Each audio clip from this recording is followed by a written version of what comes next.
Hey everyone, thank you for joining. I think this is 9 o'clock right now in Pacific time. So first I'd like to thank everyone to join our webinar today. So this would be a very interesting topic. I think very exciting here. So today I'd like to introduce Nuvoton solution to build how to build a AIoT, artificial IoT device for smart factory. So let me allow me to introduce myself. I'm Harry Chen. This is my email, hchen@nuvoton.com. And I'm responsible for the business development of the microcontroller business in United States, actually for the North American. Let me move forward. And this is the agenda today. I'd like to introduce. So for those who are not familiar with Nuvoton, so I will quickly introduce who we are and our microcontroller portfolio. And then we will get into today's topic. So describe what is the smart factory ecosystem. So all the way from the end device, or the sensor node to the edge, to the gateway, and all the way to the cloud. How do we collect the data? How do we do the machine learning and do the big data analysis? And how do we respond to the data? And then we will go to the how to build the device, industrial IoT device. That is depending on the cloud. And then I will briefly talk about the hardware and software architecture. I think the most exciting thing is to give a case study here. So here is a typo. So this is our company, Nuvoton, in Taiwan and in Hsinchu. So for those who are not familiar with Nuvoton, this is actually is a spun-off company from Winbond Electronic about 12, 13 years ago. And this is a public company. And currently, we have this last year, we just finished the acquisition of the Panasonic semiconductor business. So after the acquisition, so we grew our headcount from 1,600 employees to about 4,000 employees, and the revenue will exceed $1 billion per year. So let's come to our product portfolio. So we have different business groups, and I'm responsible for the microcontroller business group in North America. So actually, our microcontroller business starting all the way back to 1992, more than 25 years, starting from the 8-bit microcontroller, and then ARM9, and we was one of the first company licensed the ARM Cortex-M0 for MCU market, and then we keep moving to M4 and M23, and currently we are working on A35 for application processor, and of course, we will enhance our portfolio. We won't stop here. So this is a very quick, high-level product selection for our part of our product. So each rectangle here represents a family of the microcontroller. So depending on the package and the memory configuration, so each family may have 20 to 40 part number. So you later you will find you will get this PowerPoint, and this you will see. For example, you can choose our microcontroller based on the speed, based on the MCU core, based on the voltage or the feature, things like that. So this is a very high level, and so give you a very good index, because totally there's more than 600 part number here. So you can narrow down your selection from this table. So let's come to the smart factory. So what is the smart factory? So let's talk about the traditional factory first. So this is a very typical factory environment. Today, we are still in the pandemic state. After the pandemic, manufacturers need to reconsider their competitive advantage. So how to apply artificial intelligence and cloud computing to build agility, automation, and intelligence in key functional area. For example, you can have all the sensor everywhere, and then how do you feedback? That may be a vibration sensor, maybe a pressure sensor, and maybe some meter. And then you may have some control function as well. For example, control the motor. So here is let's partition the function in a factory, a smart factory. So the first, you have a lot of the sensor. So you collect all the data in the variety format and frequency. For example, you can correct the temperature every 10 seconds or 1 minute, things like that, or check the battery status, or check the pressure sensor, things like that, or check if there is any water leaking, things like that. So we call that is a sensor node. And then you need to process to make it more meaningful, because otherwise you may have a huge amount of the raw data. So that can happen in the edge device or gateway or even the cloud. So you need to do some processing. Then you want to store the data somewhere.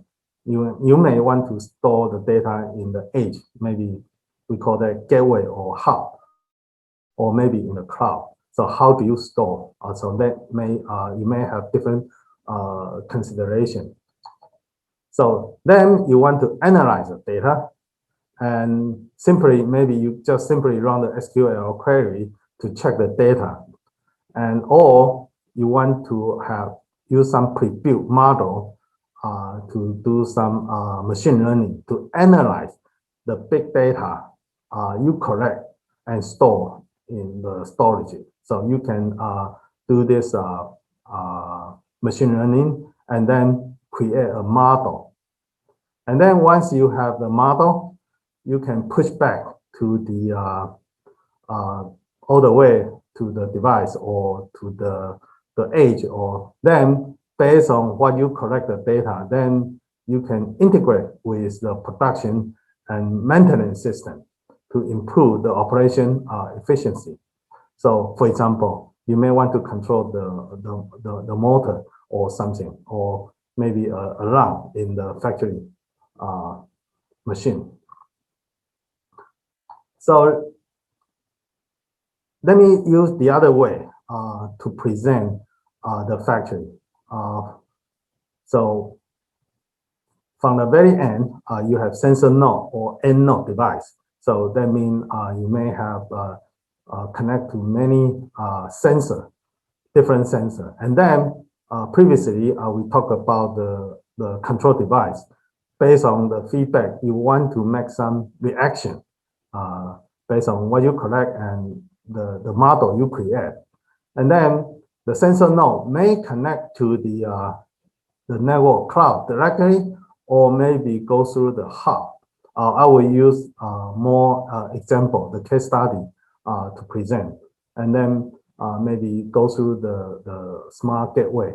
So you may have some processing in the gateway, and then in the cloud, you may run the database query or machine learning or some processing as well.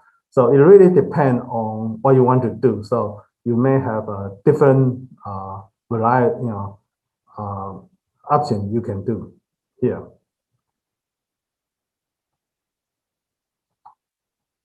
So to simplify the model, we just use a sensor node, and we just combine the sensor hub and gateway together, and to simplify the model. But in some sophisticated model, you have hub and then gateway. So let's come to the talk about how do we design IoT device for factory. So what is the design consideration? So in the device, the first thing is you may want to consider what kind of the purpose you need to design the sensor. So then you may need to choose the sensor and the microcontroller with the proper interface. For example, you may need some high resolution precision ADC to design a sensor or battery management, something like that. Then on the device side, you may also want to do pre-processing to pre-process all the raw data. So then you may need to consider the processor core. So if you don't need too much processing, you may M0 probably is good enough.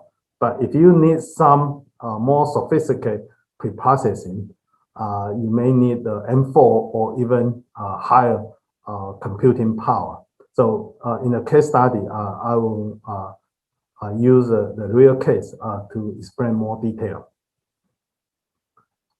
And there are two types of the device in the factory. One is a sensor, and the other is to control the device, control the factory machine. For example, a robot, or you control a pump or something like that. So that may depending on the model we just talk about, we create, and then how do you take action? So that is all we need to consider to design AIoT device. Then you need to connect the device, maybe a sensor or control device to the cloud. So what do you need to consider? So the first thing is the connectivity. So that can be a serial network, maybe LoRa for the low power, maybe Wi-Fi or Bluetooth or wireless, or maybe just simply the traditional Ethernet. So for the different application, you may have a different consideration. So you also, because you want to connect to the cloud, so you also need to, most likely you need to run the network stack. So the easy way is to use the real-time OS, RTOS.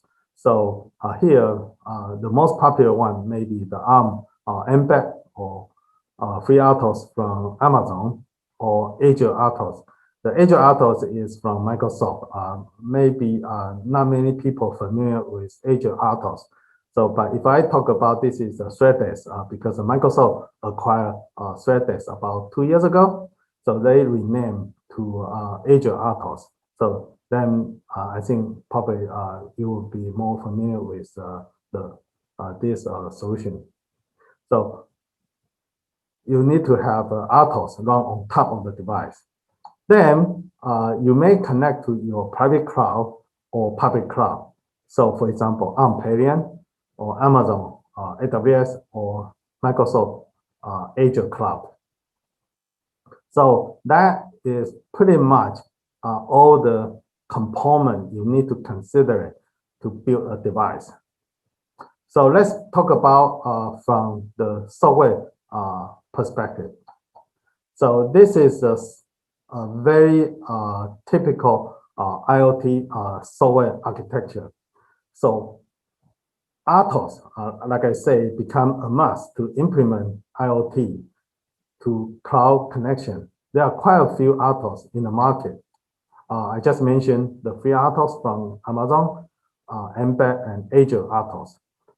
In addition to the traditional OS kernel, most RTOS also have a well-defined driver API for silicon vendor to port their device onto the RTOS. For example, our microcontroller, and also they also apply to the connectivity IC I mentioned. We need to consider, for example, the Wi-Fi, Bluetooth, LoRa, NB-IoT, and etc.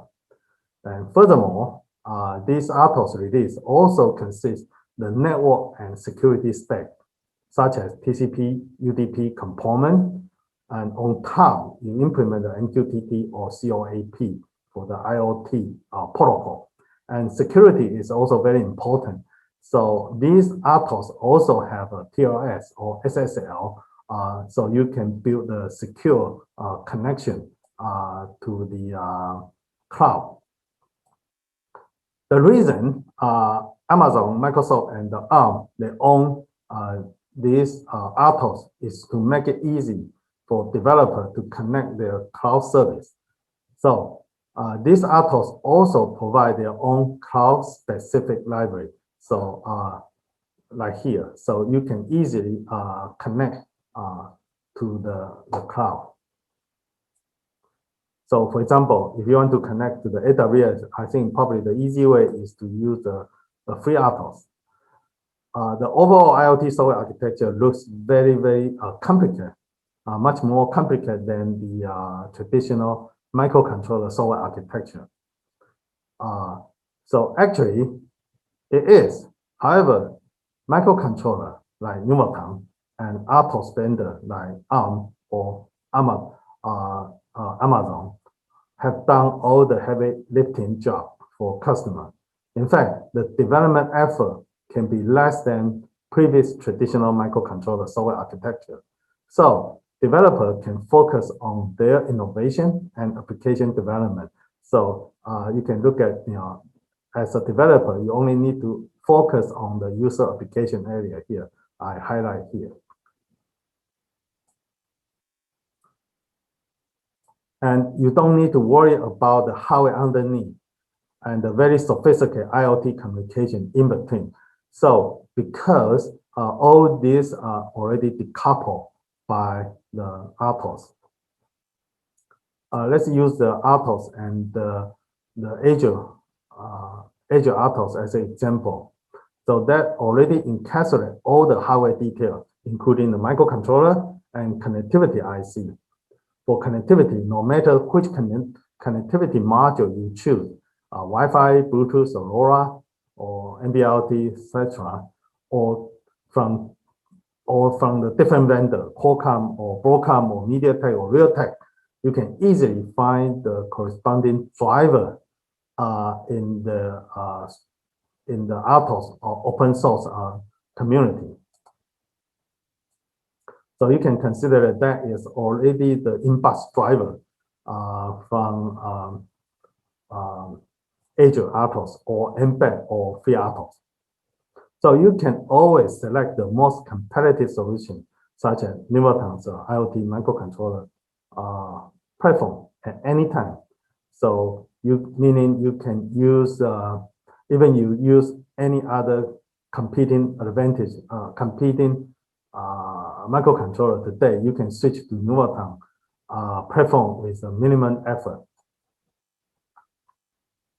So here is we can show you how easily we can migrate from other solution to Nuvoton. So even starting from zero, it may take 6 months, but if you use a Nuvoton, even without any experience, you can shorten the whole development cycle a little bit more than 3 months. The key is Nuvoton have done all the heavy lifting, so it can shorten your learning curve. And once you have done development for the second time, you only need to focus on your own development, on application specific, because everything already done. So once you have done the first one, it can be just a very short period of time. You can just do the project literally 1 month or even less. So let's use a case study to explain what is the AIoT for smart factory. So the first case study I'd like to present is the vibration monitoring. So unexpected machine shutdown, downtime can cost millions of dollars. It really depends on what kind of the factory you're talking about. If you talk about the semiconductor company in Texas today, I just heard the news. The Samsung factory in Austin and Infineon and the other TI fab in Texas, the whole factory shut down. It's not just cost $1 million. I think it's cost tens of millions or hundreds of $millions cost because, of course, it's not because of the machine fall apart because of the power outage. But that can happen. So the main space of vibration monitor, we can do the early detection of the equipment condition.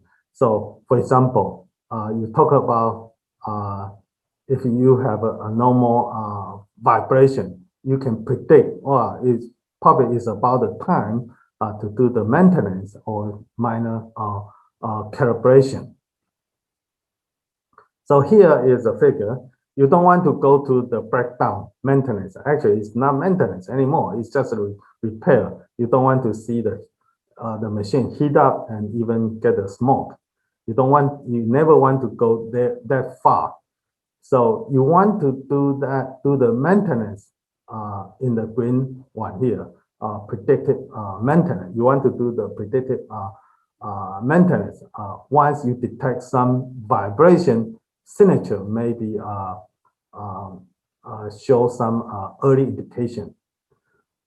Traditionally, you use the time-based maintenance, but I think the predictive maintenance probably is much more efficient. For example, today probably everyone heard about there is a very serious semiconductor shortage, and then the resolution proposed by TSMC is they increase the capacity from 100% to 103%.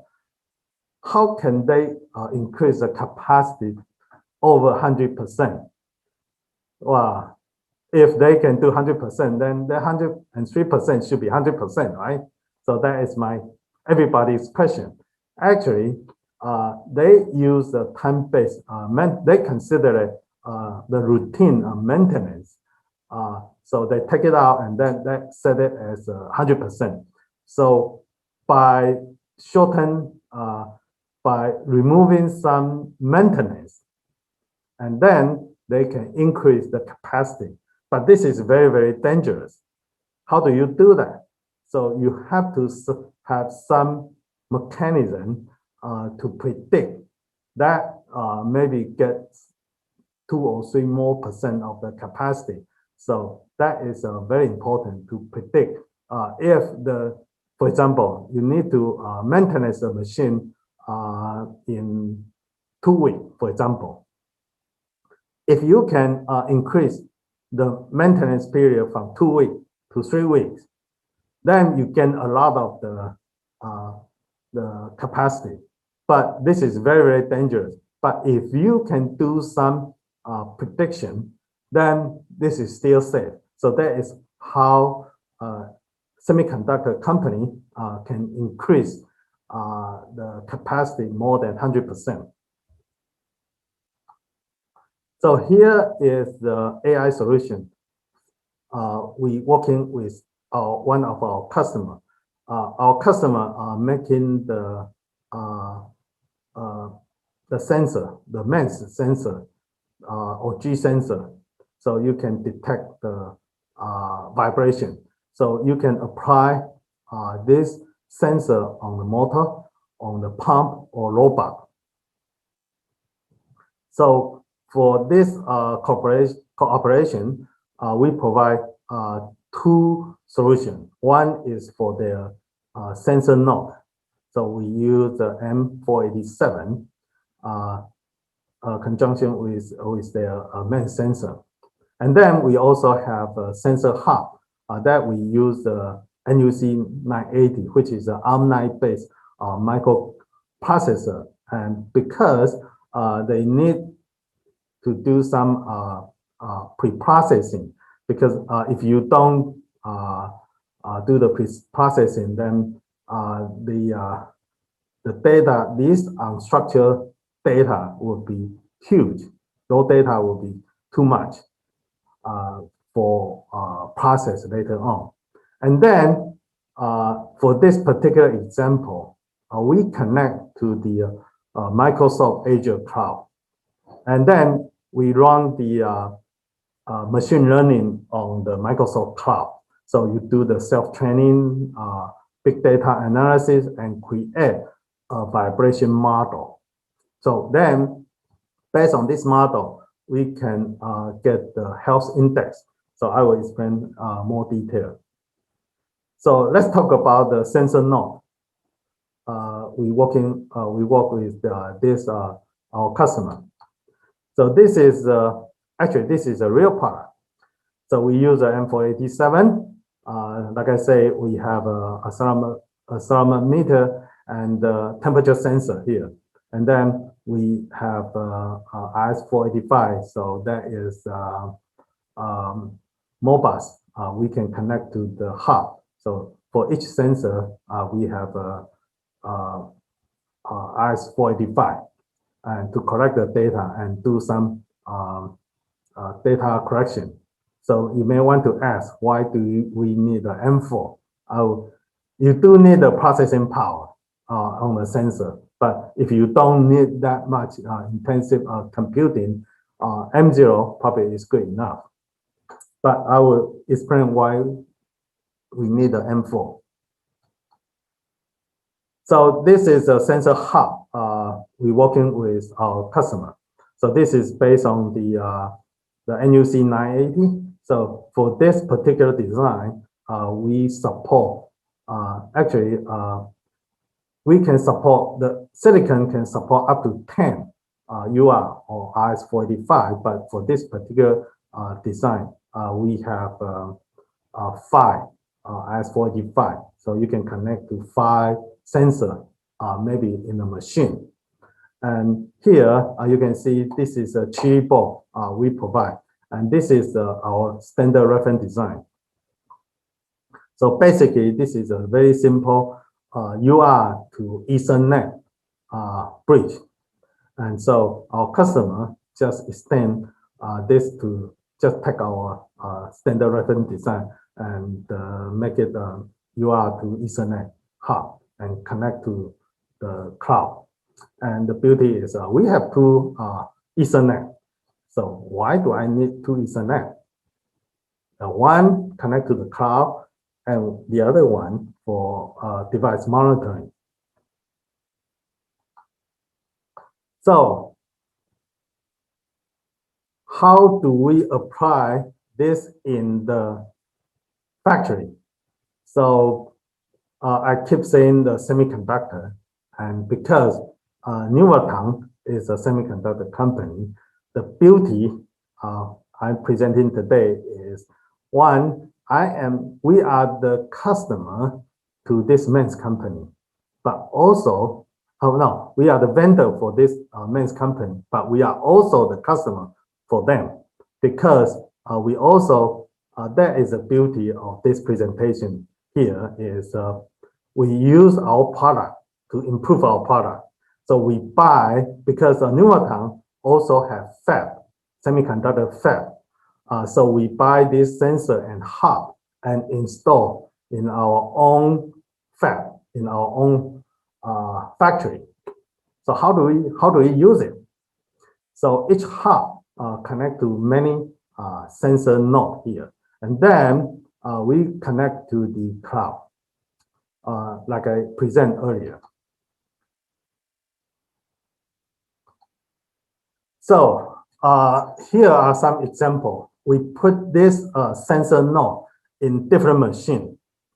So for example, the first one is if you're familiar with the semiconductor manufacture process, everyone talk about the lithography, but before you do that, you have to apply a very thin layer of the photoresistant material on top of the wafer. So the way is you just have a photoresist dispenser. You just put the liquid on top of the wafer, and then you spin. So talk about that. Think about that. Today in our factory, if you have, for example, 55 nanometer or 28 nanometer, so what do you think the thickness you need for the photoresist material? It had to be very, very thin. So then you're talking about, you cannot talk about micrometer, you talk about in the order of nanometer. If you have from wafer, the variation on the wafer is micro a meter, in the order of micrometer. This would looks like a mountain. Even in few nanometer, for example, the most advanced process today is 5 nanometer. Think about that. If you have a variation of 1 nanometer thickness on the wafer, which become a big bump. So that's why the uniformity of the wafer have the photoresist film have to be very, very uniform. So how do you do that? So that's why we put this sensor on this on the wafer spinning machine, and we check the vibration signature. So different you can see the different machine may have a different vibration sensor. So this vibration is so small you are not able to notice, but by observing the signature, you will see the health index of this machine, or if this is working properly. So then you can create a model and a health index to see this is normal or abnormal. And you're not going to get too hot or something, I guess more. You're not going that far. So that's why we need an M4, because you need a very high precision processing. And so to detect that very sensitive vibration. So we put this in our photoresist dispenser machine. We also apply in the wafer robot dry pump and the other spin dry or something. All the different equipment in our own factory. So what we did is because every machine will have a different behavior. So this is not provided by the MEMS company. So we provide the whole framework, connect to the cloud. So the end customer, based on their need, they can create a model in the cloud and analyze the big data you collect from the sensor. And because we are also the end user, we are not just the vendor, we are also the end user. So we know we know how to create the machine learning model, and then we can analyze the vibration and to decide what to do next. So that is a way we can improve our production yield and also improve our production efficiency. So this is a very beautiful example. We developed for ourselves, our own factory. So I think in the factory environment, nothing more advanced than semiconductor. So we are not the only customer using this approach. And this sensor also sell to the other tier 1 semiconductor company in Taiwan. So this is a very popular application. So if semiconductor company can use this sensor, I think, well, there's no reason the other factory cannot use it. So the key is how to build an ecosystem from sensor all the way to cloud, and we have done that. So if we have any customer, I think we are more than happy to help and to share our experience. The next case study is the liquid pressure monitor. So we have also working with another sensor company. We can measure the liquid pressure. So this is also an example. We use the Microsoft Azure. So we use the M487 sensor. So that is this sensor, M4 sensor, MCU connect to the Azure cloud directly. So Azure IoT Hub is a service for smart factory. So that connect to IoT Hub. And then IoT, Azure IoT Central, that is the interface. You can implement a dashboard to show the data.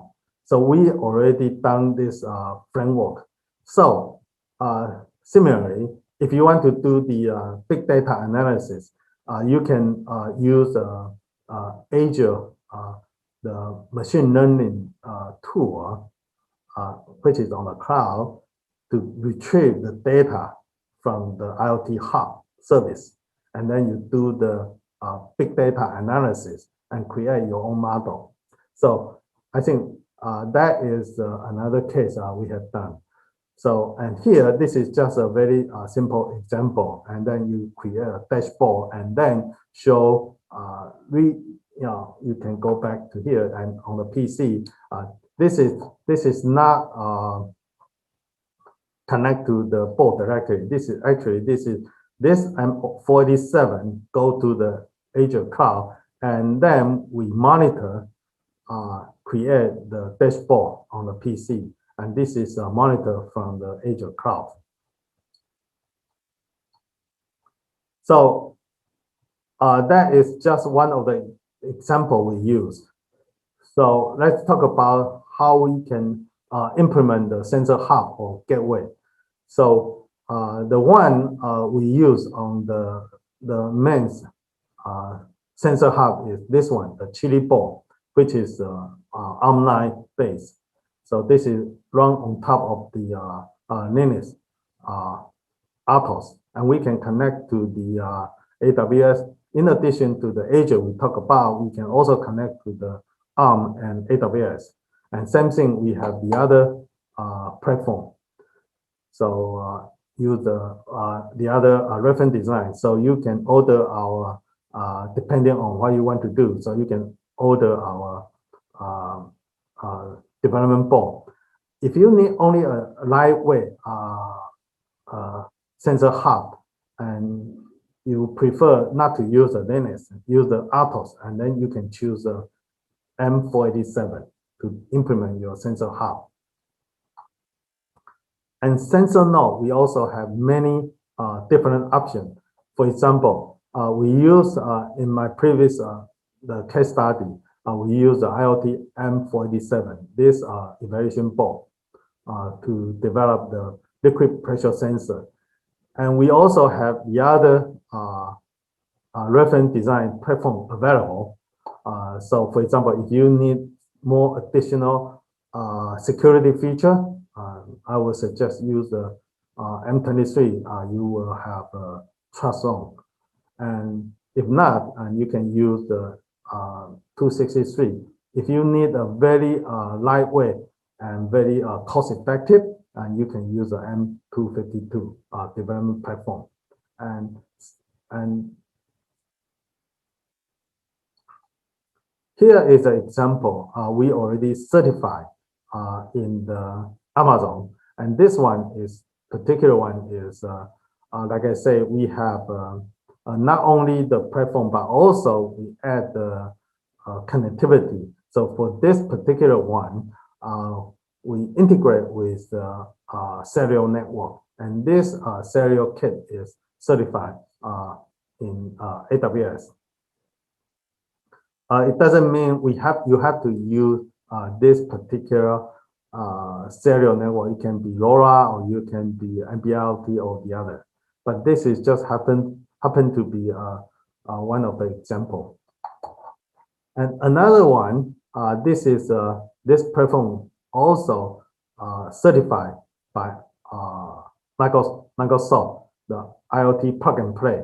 So this one, we use this example to implement the pressure sensor, liquid pressure sensor, connect to the Azure cloud. So you can find this in the Microsoft website as well. So so we have done all the pre-integration with most popular cloud service like Microsoft, like AWS, or ARM embed. So here is a more detail what we can support. So we have ARM9, we have Cortex M4, M23, and M0. So here is a table. We show what kind of the connectivity we can support. For example, Ethernet or Wi-Fi or serial network, and also the which cloud we can support. So like ARM Palladium or AWS from Amazon, or Azure from Microsoft. So pretty much we can provide a very comprehensive support. So different platform and different combinations, so you can mix and match for your need. So 487, that is what we talk about for the sensor node. So you can do that for industrial automation, IoT, industry control, things like that. And basically, this is a microcontroller. So one side, you need to implement the cloud access we support, and the other side, we support the all the microcontroller device control function, like ADC for the sensor, or PWM for the device control to control the pump or motor, things like that. And the other thing very interesting is, like I say, the connectivity includes Wi-Fi, Bluetooth, NB-IoT, and serial network, and LoRa, things like that. And we also integrate the Bluetooth inside our M0. And this is not the ASIC, this is the microcontroller. So ASIC means, for example, you customize the Bluetooth chip for any particular application. For example, Wi-Fi, the Bluetooth headphone, for example. This is not the purpose for that specific application. This is for general purpose application, for consumer or for industrial application. So we just have a microcontroller with the Bluetooth. So we support the traditional Bluetooth and BLE both. So a very typical example is this is you can consider this is a peripheral device. So you can connect to the cell phone or the other Bluetooth host machine. So we support all the different profile, and we can support the OTA, and we also have some simple AT command ready, so you can easily communicate with Bluetooth host device.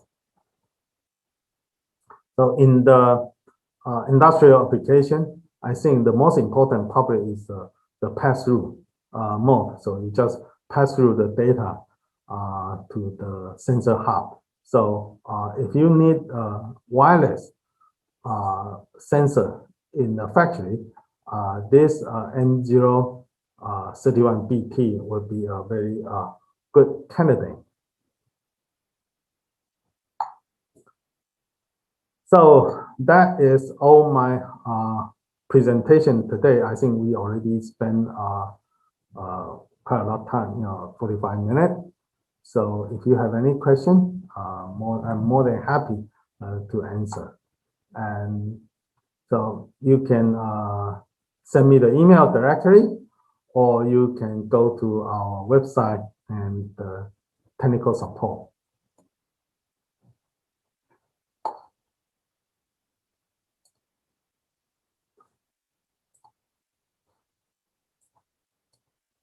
Very appreciate everyone to participate today's webinar.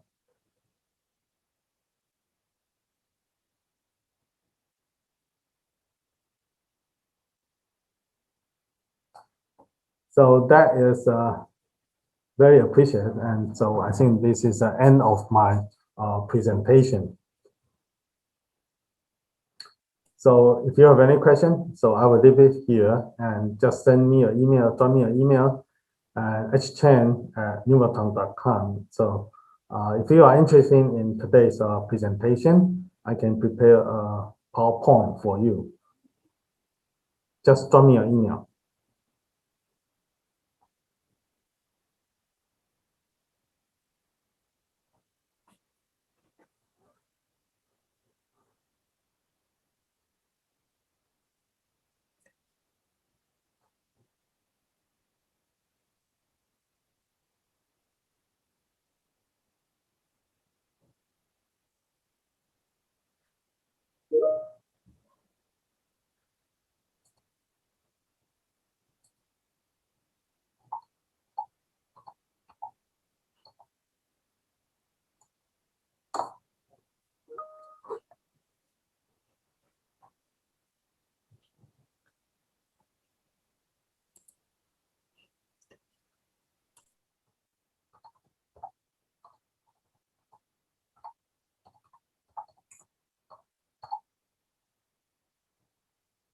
So if there's no further question, I will stop today's webinar.